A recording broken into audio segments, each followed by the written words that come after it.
this way. The night was long and the sky was Lalaking babaero pero walang bisyo. Kahit may bisyo, hindi yung totoo. Nasa na meron pa ba. Tapos nagsimula nun, nag-reply siya doon, nag-like siya. Doon nagsimula, nagkaroon kami ng communication. Oh, now I feel the sun. Yeah, being with you.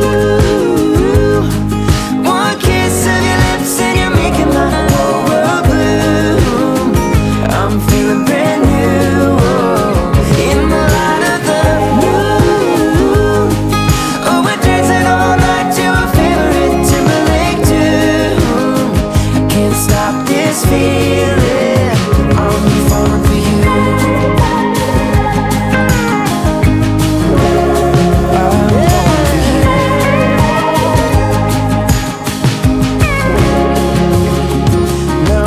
Sa 7 taon namin, lalagpas pa yung challenges namin. Unang-una, katulad ko po, malayo ako lagi sa kanila.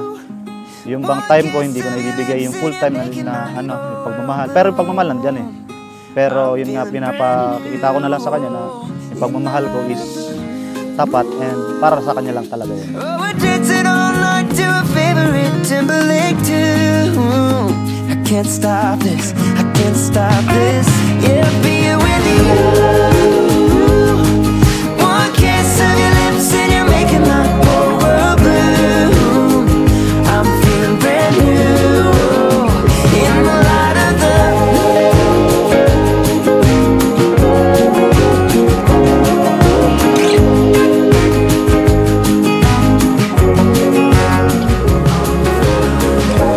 Lang din masasabi ko, hindi man ako materialistic na partner, pero alam mo kung paano kita mahalin.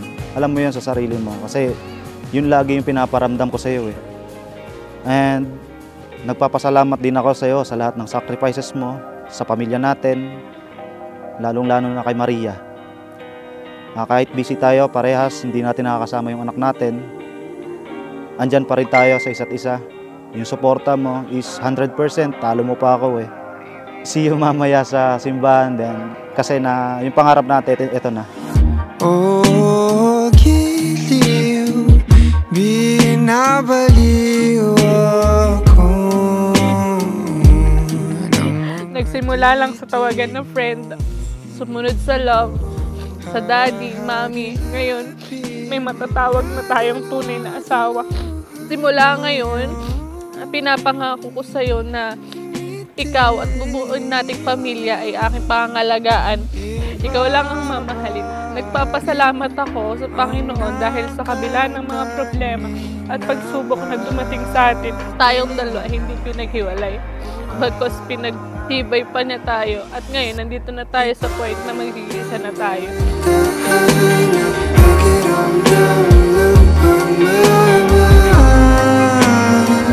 So kung paano mo minamahal ang sarili mo, ganun mo rin mahalin ang asawa mo. Dahil, hindi na kayo dalawa, kayo isa. Bago mo saktan yung asawa mo, sasaktan mo muna ang sarili mo.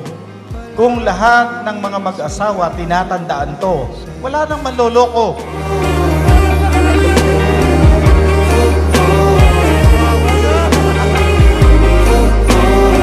Sabi ko nga, pagsubok lang dumadating pero sabi nga natin, one take at a time lang. Yung isang problema, go pa rin tayo sa sa goal. Kumbaga sa checklist natin, ma-checkan na natin kasi tapos na. Matatapos na pala.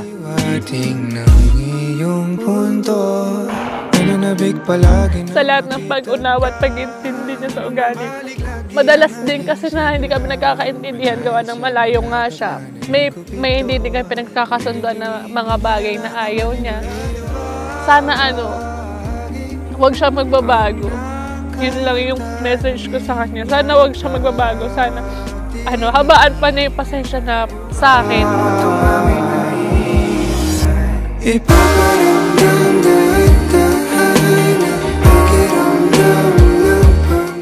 Sabi nga, sa buhay mag-asawa, hindi pwede ang 50-50. Father, dapat walang labangan, ganyan. Hindi pwede. dapat merong isa na kayang magparaya. Dapat merong isa na kayang magpakumbaba. Dapat merong isa na kayang magbigay. Ngayon na mami, di na ako ganong magbibigay ng kahit anong matamis na salita kasi alam mo sa sarili mo na kung paano ako magmahal.